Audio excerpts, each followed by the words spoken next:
So tonight we're doing session 9 of the Marriage and Family Counseling module. We're going to talk about some pretty important, heavy things. We're going to talk about infertility, traumatic loss, and disabilities. So let's talk about infertility first. We know that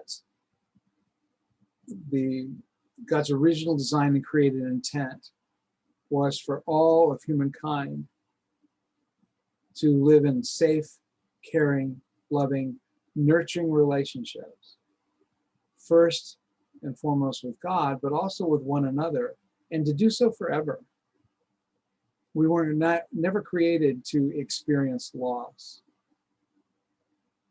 especially loss through death. Death is the most unnatural invasion of God's creation of all.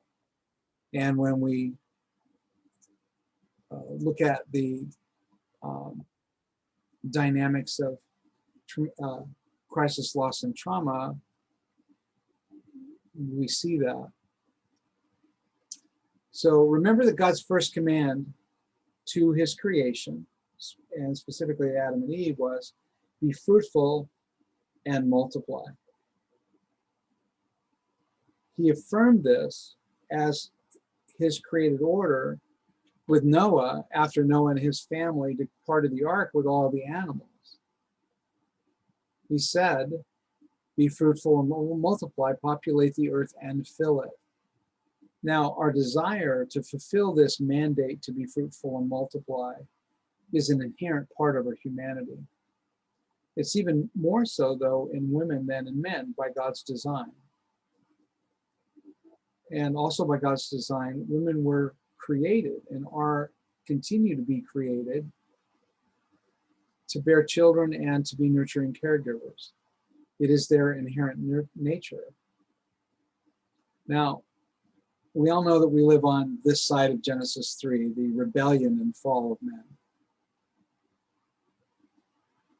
So we know that our bodies will not always function and work the way that God created them to function. Now, of all the systems in our bodies that can fail to function as designed, the reproductive system that is non-functioning can bring just a deep sense of devastating loss to the lives of those who are impacted by that malfunction. In one study, 63% of women who experienced both infertility and divorce rated their infertility as more painful than their divorce. So the rending of the one flesh relationship with their spouse was not as painful as infertility. In another study, women who experienced either chronic or life-threatening diseases ranked the emotional pain of infertility at very similar levels to that of terminal illness. So it's a very important and significant emotional weight. Dealing with infertility is hard. One of God's God-given desires to have children is thwarted. And often as a girl grows up, people will say, well, when you get married and have children of your own, when you get married and have kids, because everyone assumes fertility, that's what is considered normal because that's God's design, right? When we look in scripture at Rachel, at Hannah, at Elizabeth, and others in the Bible, we see them testify to the deep anguish and heartache of infertility, especially for them as women. Infertile couples today suffer that same intense anguish and heartache as those of the past, and sometimes more so, because we have these advances that have been made in science and medicine. And so there are fertility drugs and practices and all kinds of things that can be brought to bear to increase the chances of the woman becoming fertile and thus being able to bear children. So these people need to be treated with compassion and care. We have to understand that the loss of the ability to bear children can bear almost the same sense of loss as the loss of an actual child. Not exactly, but there's a loss of a sense of self that goes with this. And for those who have not experienced it, it's difficult to understand. Let's talk about the hope-despair cycle. One unique thing about infertility is the hope-despair cycle. So at the beginning of her monthly cycle, a woman has great hope. I'm going to get pregnant this month, I know it. The month ends, there's no pregnancy, and she falls into disappointment and despair. We cycle back around the next month with this great hope again.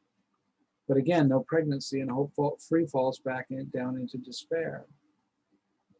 Each fall is a little deeper, a little harder, a little darker, a little longer to climb out of. Then when she's in treatment for infertility, the woman has a great deal of hope. She forces herself through the process, trying more things, doing more things, being as faithful as humanly possible with everything she's being told is necessary for this to work. So she again hopes. The higher the hope, the deeper the fall. So the despair side intensifies after each failure to conceive. So we have to remember too that there are quite a few medical and emotional side effects to infertility treatment. So you've got a combination of mood and emotional swings that follow the increase and decrease of hormones, steep increase in expenses. We're talking about thousands and thousands of dollars. And then you have the ongoing anxiety and uncertainty about how long do we maintain this treatment protocol? You know, there's lots of what ifs. And of course, there's a plethora of emotional reactions that go with that that are unpredictable and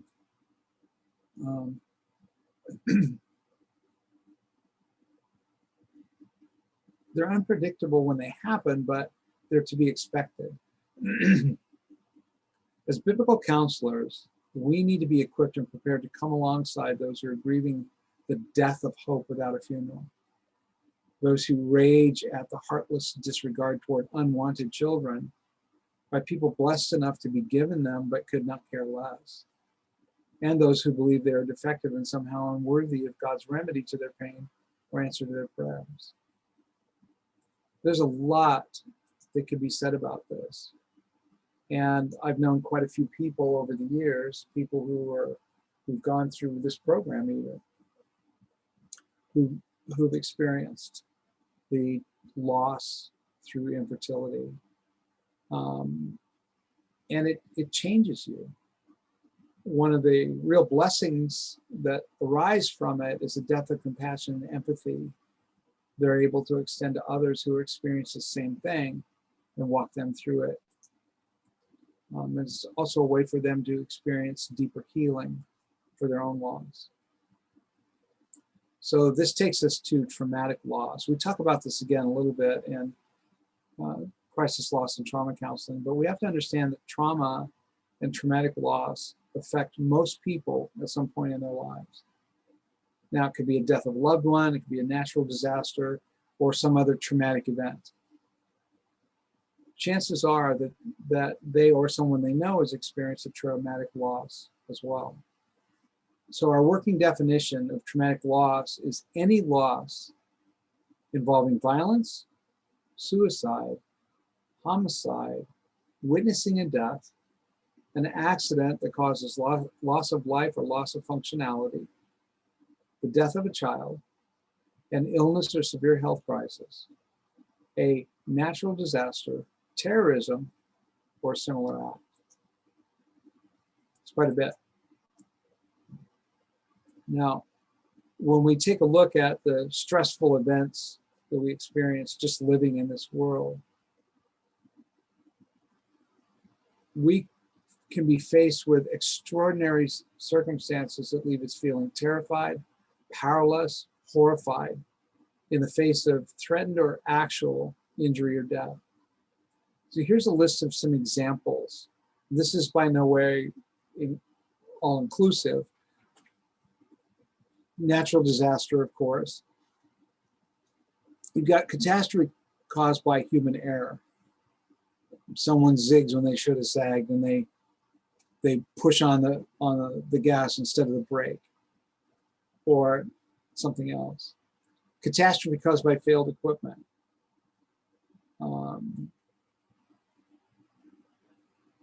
You feel absolutely powerless, and you do nothing but watch in fascination as a piece of equipment crushes someone or collides into someone or severs a finger or worse. You got physical or sexual assault, and rape falls into that. You have robbery and mugging, a serious motor vehicle accident, not just loss of the vehicle, property, but also loss of mobility, and of course finances in the aftermath of that. Witnessing violence, severe injury or death, just being a witness to it is traumatic. Of course, we have combat, torture, or imprisonment. You have threats of harm to self or loved ones, and stalking. Even someone threatening suicide can bring a sense of traumatic loss. Domestic violence and physical abuse, fire and burn survivors, just the destruction of one's home, and then life-threatening illnesses and treatments.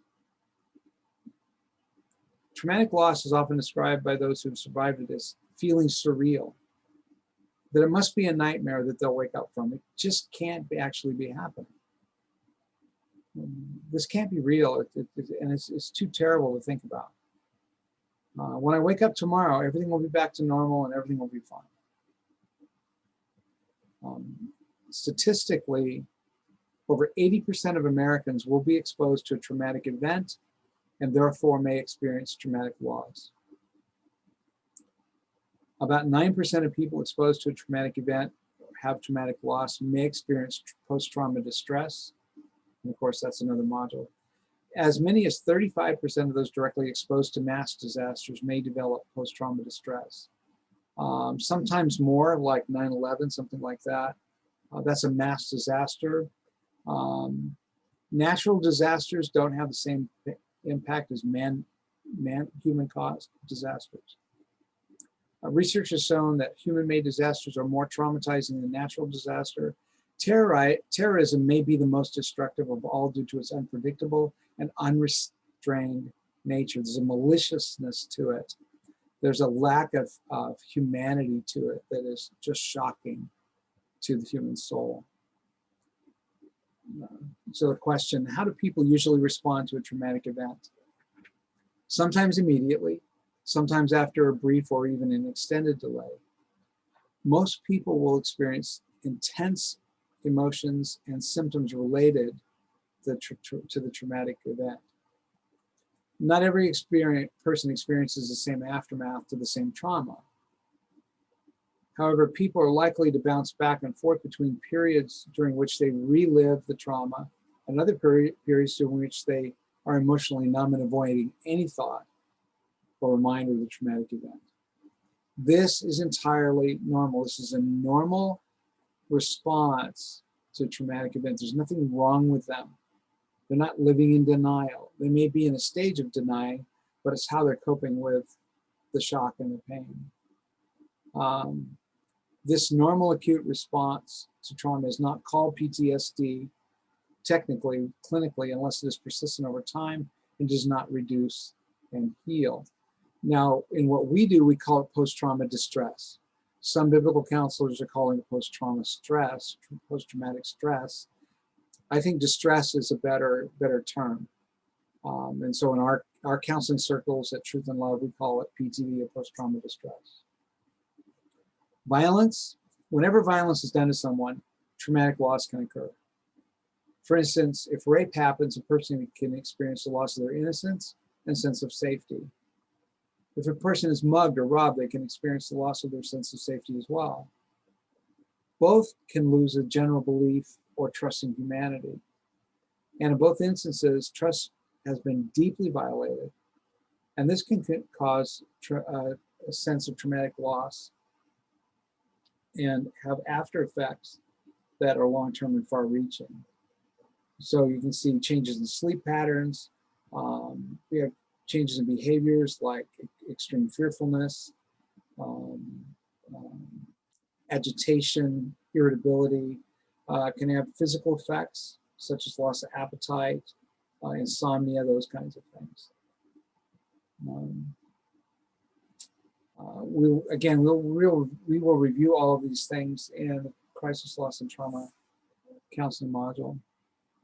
But when it comes to suicide, 2014 data, suicide was the 10th leading cause of death for Americans. And on average, there are 117 suicides per day. This was 2014 data. Highest suicide rate was among people 85 years or older. Second highest rate, those between 45 and 64 years age. Younger groups have had consistently lower suicide rates than the middle-aged and older adults. 2014 adolescents and young adults aged 15 to 24 had a suicide rate 11.6. That's 11.6 for every 100,000. Men die by suicide 3.5 times more than women, although completed suicides in women are on the rise. The thing about one of the primary reasons that they believe men die by suicide at a higher rate is because they're going to use a more determined approach, like a firearm or something like that, or hanging, overdosing, poison, those kinds of things, even car accident, slitting the wrists, those kinds of things. It takes a lot longer to die, and don't have the sense of one and done finality to them. A common myth is that more suicides happen in December than any other month. This is not true. Suicides rate tend to be higher in the spring months, peaking in April. And if a family member has completed suicide, a member of that family is more likely to die of suicide as well. It says Alaska has the highest per capita suicide rate in America. I just checked, and it's actually Wyoming now. Nobody knows for sure why. You can look at the gender rates, but we'll get into this more when we do crisis, loss, and trauma. The last paragraph of this is really important. When dealing with someone who has lost a family member to suicide, be very careful how you talk with them when it comes to spiritual concerns. This is a huge opportunity to turn someone toward God, not away from Him. Unfortunately, many families who've had to deal with suicide have not always been treated very well by Christians. What they say to a deeply grieving survivor can make or break their trust relationship with them if sensitivity is not used, and can also make or break their willingness to consider God as a loving Father. One of the questions that arises, are they in hell because they killed themselves? And that's a carryover from Roman Catholicism and the doctrine of mortal sins. Murder is a mortal sin. You go to hell for that. The thing is, suicide is self-murder. That's what the word means. There's no chance to repent of self-murder, so there's no chance of escaping hell. That's what they've taught for hundreds of years, over 1,000 years actually.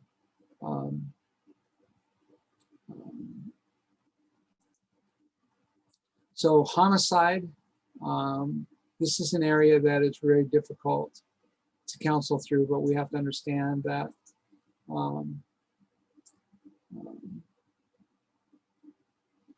it's just such a gross invasion of God's created order. For those who've experienced a homicide, whether it's a family member, spouse, friend, or coworker, the loss is very traumatic.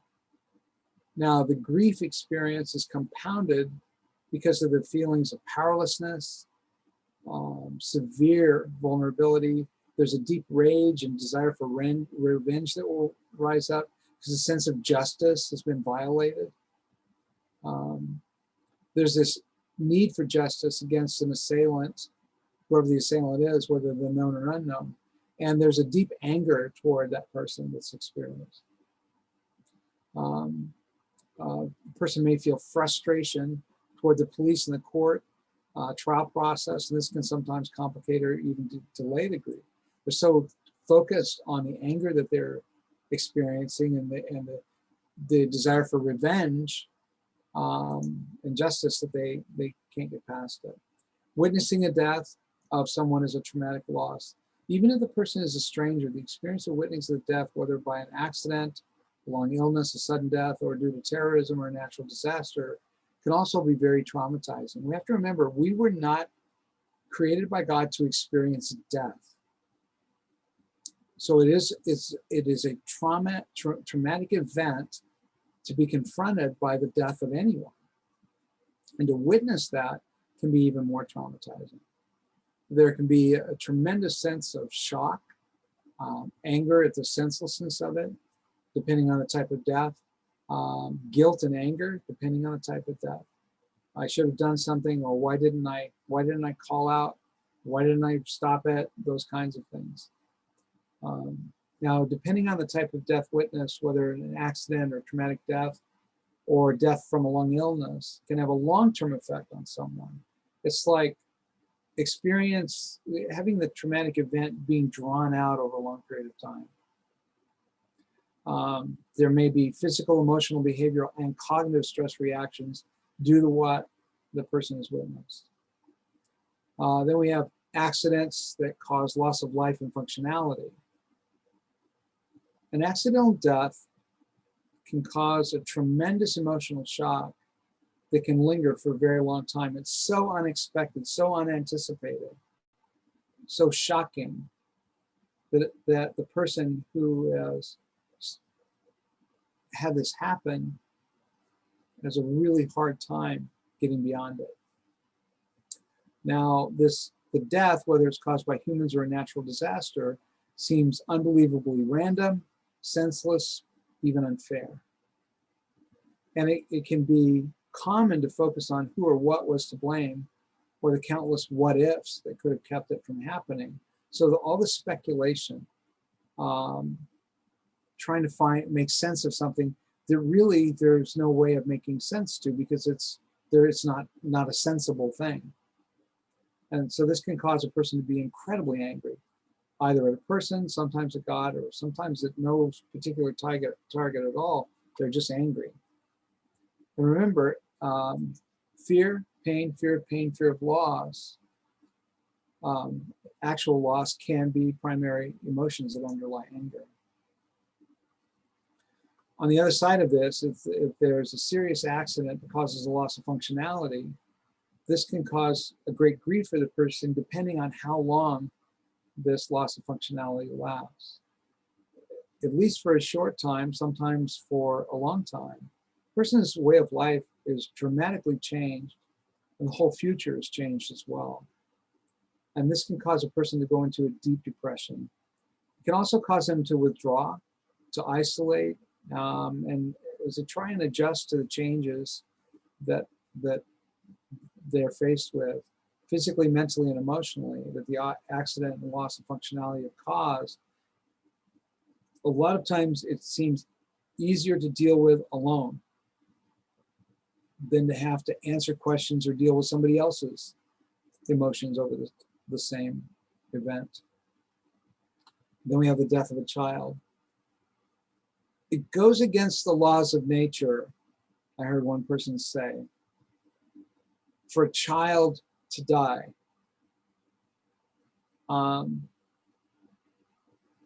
Children are supposed to outlive their parents. That's just the law of nature. That's just how it's supposed to be. So when a child dies, no matter how old they are, the parents' hopes and dreams for that child may die along with the child. A parent may feel they've failed in their duties to nurture and protect. They may feel enormous guilt, wishing they could have taken their child's place so the child could have lived. Often people forget those who've lost children to miscarriages, stillbirths, or whose children have died at infants, especially miscarriages and stillbirths. The miscarriage of a child is still the death of a child. It's just as much the death of a child as if that child was 5. yeah, the long-term relationship and development of personality weren't there. But this is a real person, a real child that died. So when people have lost someone due to miscarriage, they need to be ministered to just like someone who's lost a child who's actually been born. Because the parents who lose these children still grieve them. Their hopes and dreams for them, the dream of the future that might have been as well. This is legitimate loss. So when talking to someone who's lost a child in one of these ways, remember that that loss was no less traumatic than some of the other ones we've already talked about. The death of a child affects a couple's marriage. 16% of couples who've experienced the death of a child will divorce statistically. I've seen it happen. I've seen it happen. Then we have illness and severe health crisis. You've got an illness or severe health crisis can be a traumatic loss. If an individual is diagnosed with a disease or medical condition, the life they had lived may no longer be possible. As they learn to adjust to a new way of life and the changes that diagnosis brings, that information can be a huge blow to their sense of life and purpose and identity. Now, depending on the age of the person, these changes could affect a short amount of time or a long amount of time in a person's life. They will be grieving sometimes ongoingly, loss of health, loss of youth, hopes and dreams. And just because a person is able to handle it well sometimes, doesn't mean they're able to handle it well all the time. We need to keep in mind that family members that have to be caretakers or protectors of the family, this family member have also experienced loss. Their life will never be the same either. We need to not forget the grief that they may be going through on behalf of their loved one, or even their own anger or sadness or disappointment they feel for that person. And if the diagnosis is severe, keep in mind that these people may become the caretakers of this person every day, all day. And so they may have to keep what they are feeling and experiencing stuffed in order to care for the person. It can be very damaging physically, emotionally, and mentally for them if it's not resolved and continues over time. So we have to be careful in presuming that you know what someone is feeling when going through these huge life changes, even if you've experienced it yourself. This is an extremely traumatizing loss, and it is a death in a way. It's the death of the person they once were, the death of the life they once lived, and depending on their individual diagnosis, medical condition, it may be the death of all hope. Natural disaster, we all know what those are, right? We've got flooding, fire, hurricane, tornadoes, storms, volcanoes. And the thing is that loss can be multiple fold.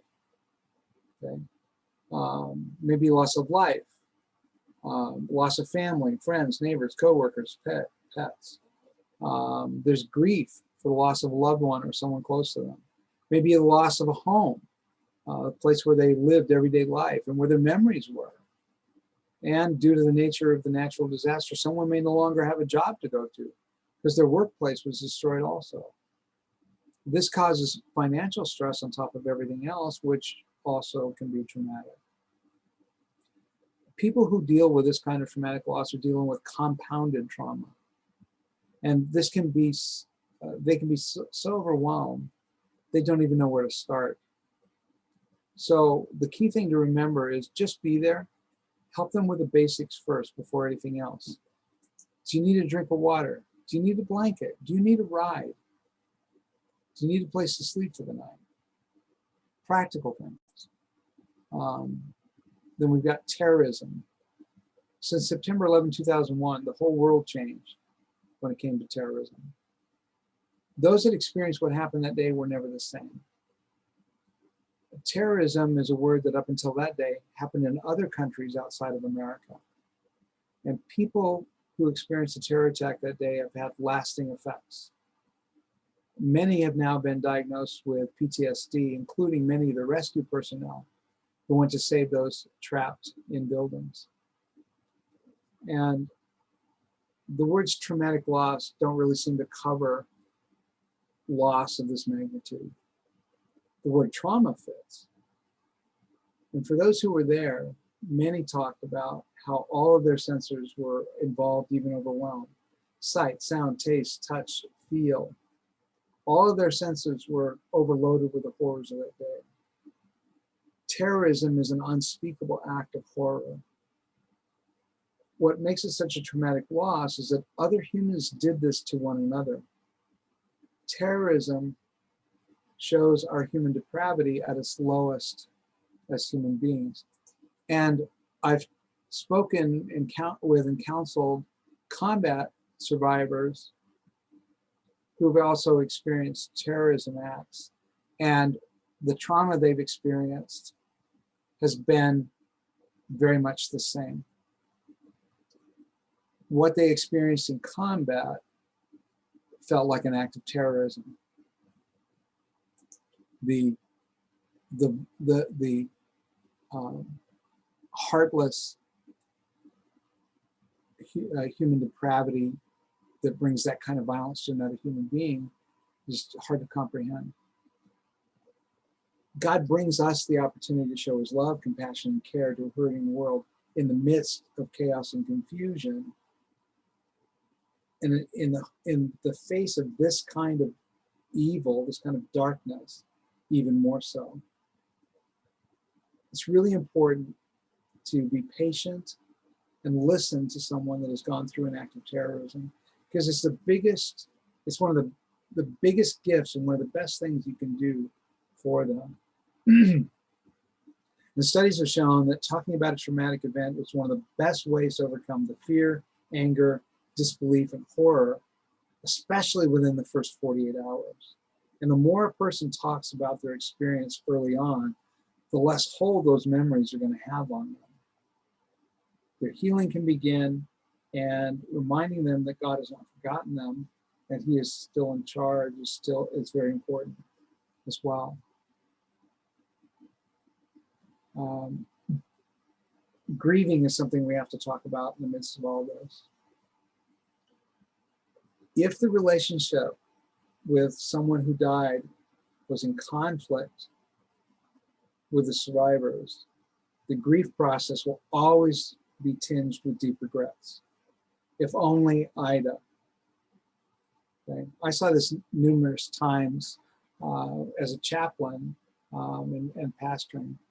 I was reminded always of Ephesians 4:26, be angry, yet do not sin. Do not let the sun go down in your anger.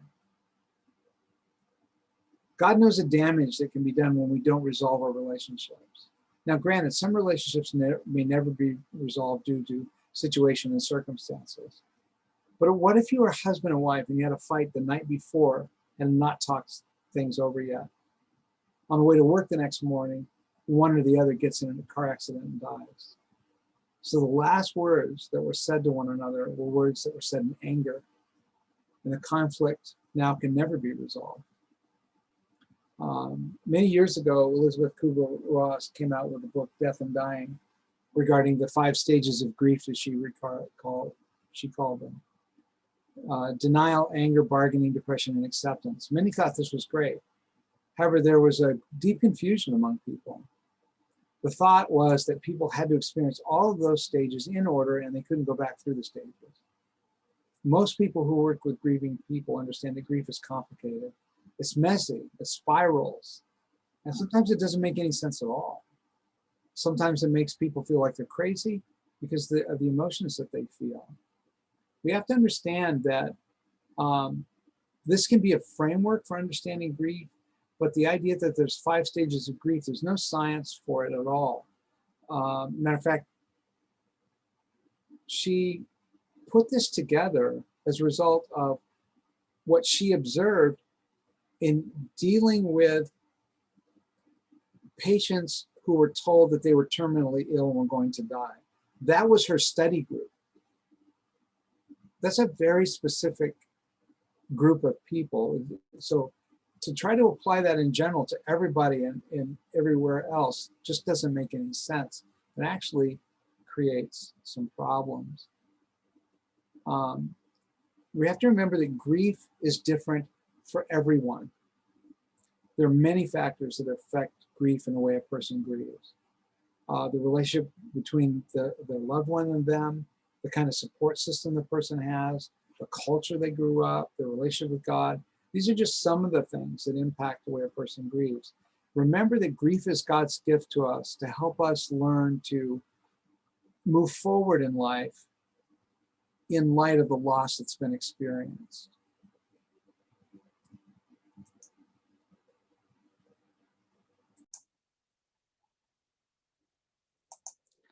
So I'm going to make a little bit of a jump. I want to go to the disabilities section. The rest of that you can read, and some of it is information from Marty Ann. Some of you know Marty Ann. She's one of our counselors. She was a chaplain with Anchorage Police Department for a while. But let's talk about disabilities. Counseling those whose lives have been impacted by disabilities can be as rewarding as it is challenging. God tells us in his word that we are not to show prejudice or privilege to anyone based on their circumstances or their appearance, but are instead to treat all of our fellows with the same level of love and devotion.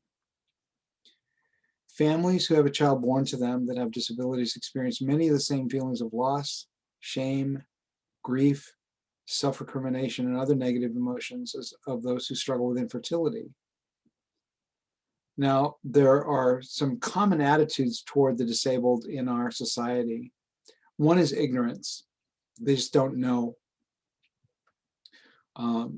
about disabilities. They don't know what the limitations are. They don't understand why they happen. And there is a lack of understanding, not just lack of understanding about the disability, but lack of understanding toward the person who carries the disability and their family. There can be an overprotectiveness, trying to be too helpful. If you say, if you'd like some help, let me know. Not, would you like some help? Don't ask the question. If you'd like some help, let me know. Right? So you're not putting them on the spot. You're just letting them know you're available if they need it. Or being overly sympathetic.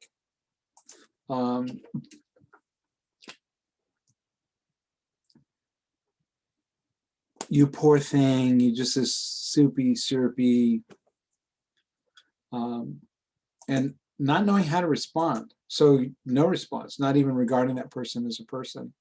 I've known a lot of people with disabilities for a variety of reasons. So you can say, how would you feel about sharing with me how this came to be a part of your life? Not, do you mind telling me, or can I ask? But how would you feel about sharing with me how this came to be a part of your life? A lot of times, people are more than happy to share if you really are seeking understanding, not just being nosy. So let's talk about the well-being of the disabled in America. 29% are employed. A third say they are satisfied with life, but 20% have not finished high school. These are adults. On average, they earn 2/3 the income of Americans without disabilities, sometimes even less. Minorities with disabilities have a lower income than non-minorities with disabilities.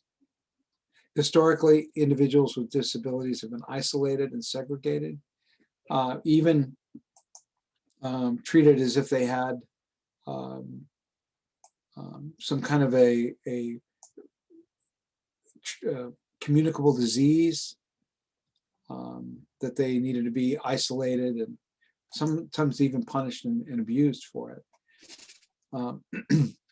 Unlike others who have experienced discrimination, until 1990 and the ADA, individuals with disabilities had few laws to address this discrimination. What's really interesting is the guy who got the ADA initiated and pressed for it was a Vietnam veteran who was a student at Portland State University in Portland, Oregon.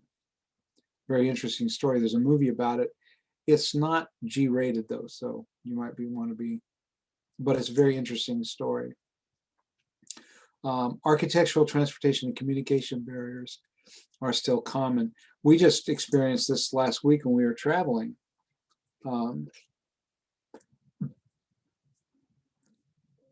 Connie had to have an aisle chair to get on and off the aircraft, to get to her seat and from her seat to a wheelchair in the breezeway. So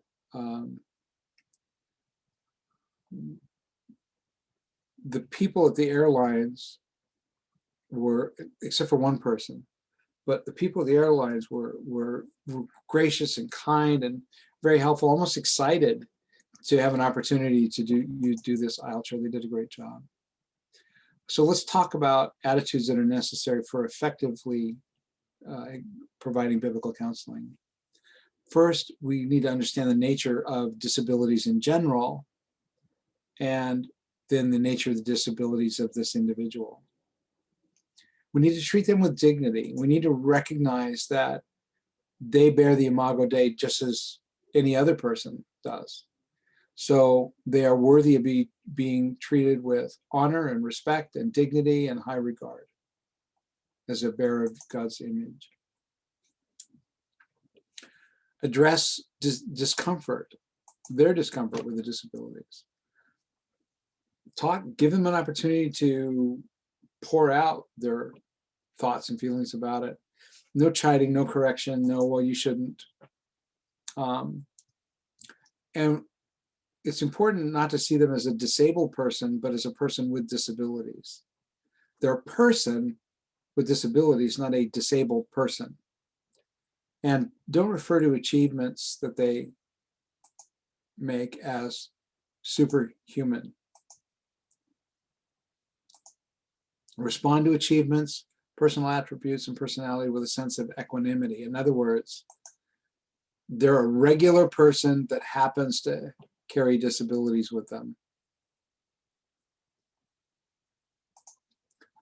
Here are some myths. Most disabled people are in wheelchairs. Only 10% of people with disabilities use wheelchairs or walking aids. People with disabilities are draining the economy. 72% of the 71% of people with disabilities want to work. The greatest barriers to people with disabilities are physical ones. In fact, negative attitudes and stereotypes are the greatest barriers to people with disabilities. Businesses dislike ADA. 82% of executives support the ADA. Government health insurance covers people with disabilities.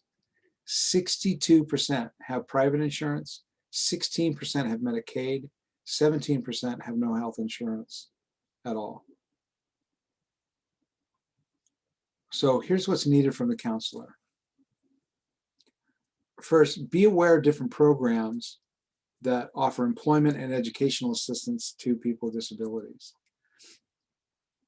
The National Library Service for the Blind and Physically Handicapped supplies talking books and magazines free of charge. The American Printing House for the Blind offers a database for audiobooks and large print publications for people who aren't completely blind but have limited vision. The National Association of the Deaf operates the Captioned Media Program. National Braille Press offers a selection of books and magazines. Software can turn text into Braille with a Braille printer. And scanners can convert print from books into speech. What's really interesting is in Vancouver, you have Washington School for the Blind and Washington School for the Deaf. And there was a young man I ministered to quite a few years ago who lived at Washington School for the Blind.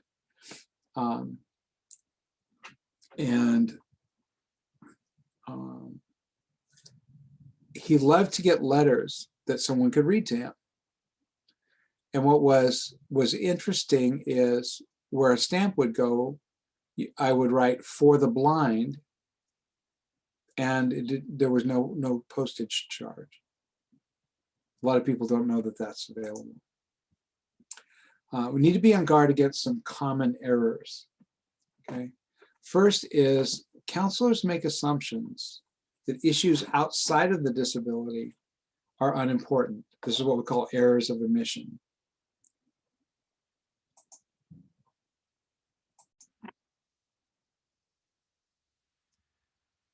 So we have errors of omission, and counselors may have lower expectations for clients' capabilities. This is also errors of omission. They're able to read, they're able to understand, they're able to think, they're able to pray. They are able to rise to the same challenges as others that don't carry disabilities. Now, there are certain issues that should be important because of the disability. So these are errors of commission. Personal problems are assumed to be a result of the disability, and not necessarily too. Sometimes a personal problem can just be the fact that there's a fallen human being who sins and is in relationship with other sinners. Have nothing to do with the disability. So ask the counselee about the disability and its nature. Do not allow yourself to believe that the disability defines or encompasses most aspects of the individual. That's why not seeing them as a disabled person, but as a person with a disability is important. Ask if the disability is part of the problem they're seeking counseling for, and if so, how. If the disability is new, address this in terms of understanding adjusting, developing a support system, the impact on the relationship with God and family members, and everything that goes with all of that, their sense of loss and grief. Identify the way the disability is viewed by the individual and their family members. When you're working with someone with a disability, a lot of times you may end up counseling the family as well, especially if it's a new disability.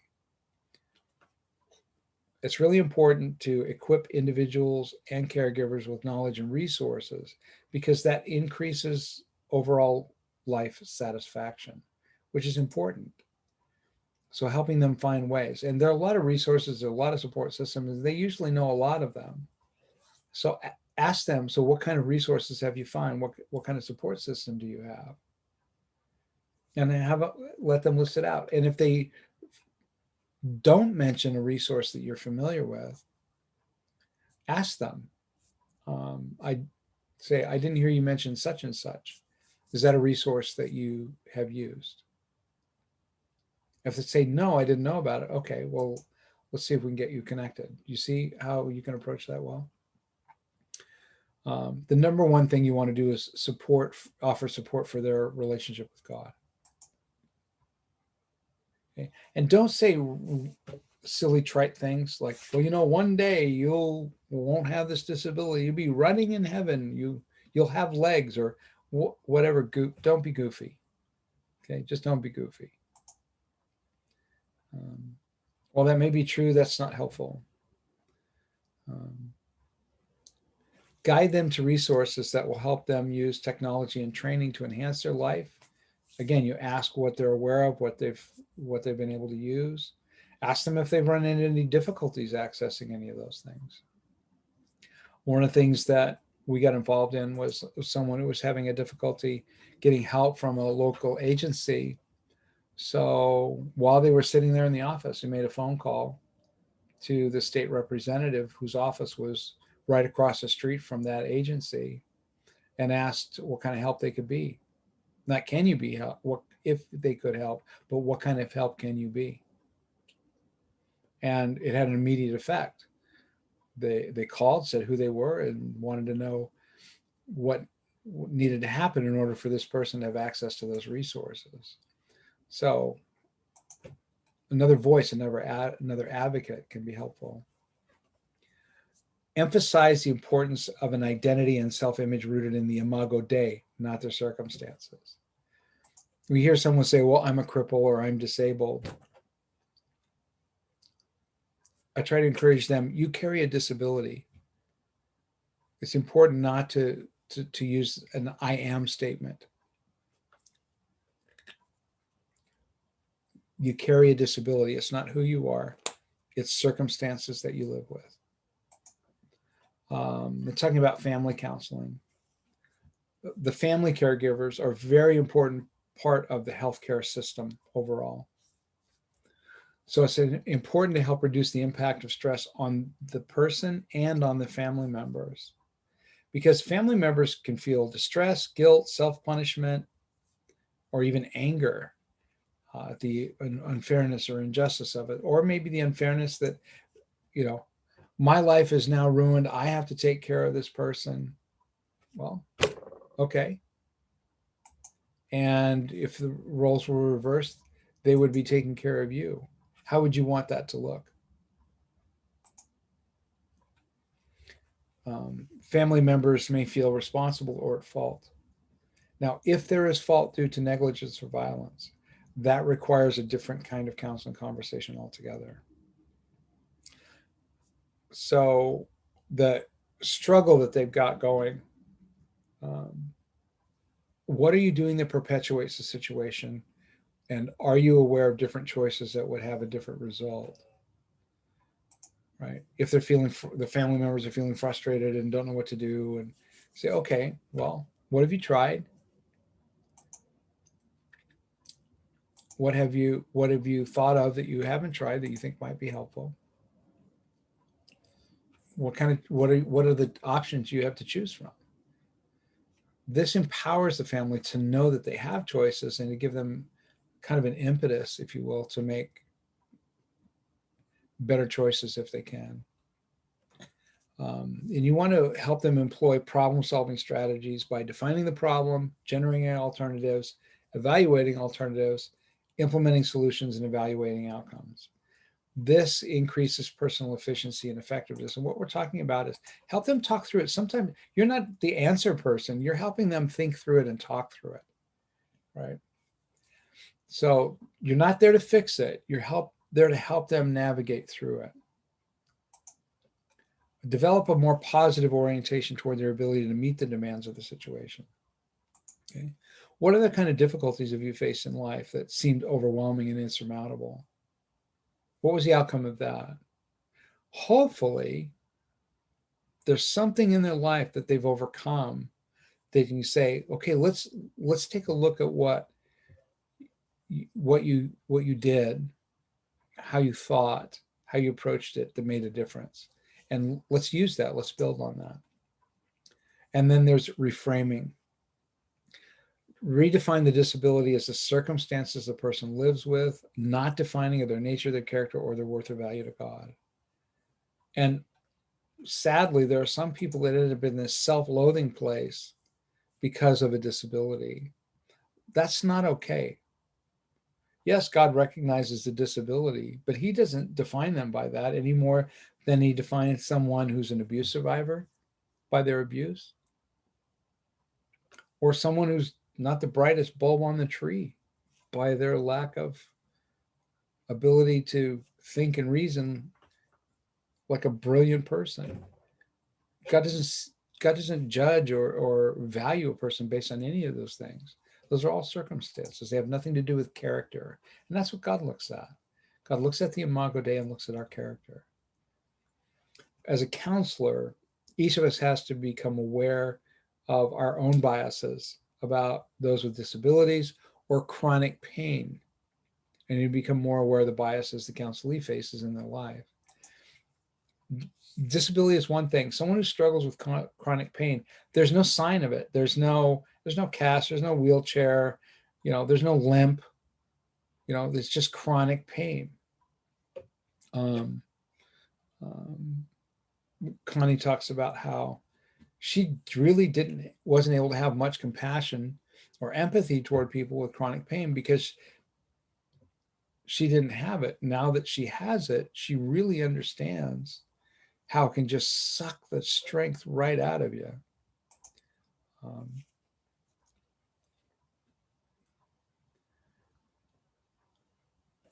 Keep in mind that this is a redemptive relationship just as any other counseling relationship.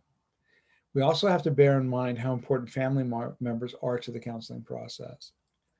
So being able to recruit and invite family members into the counseling process can be helpful.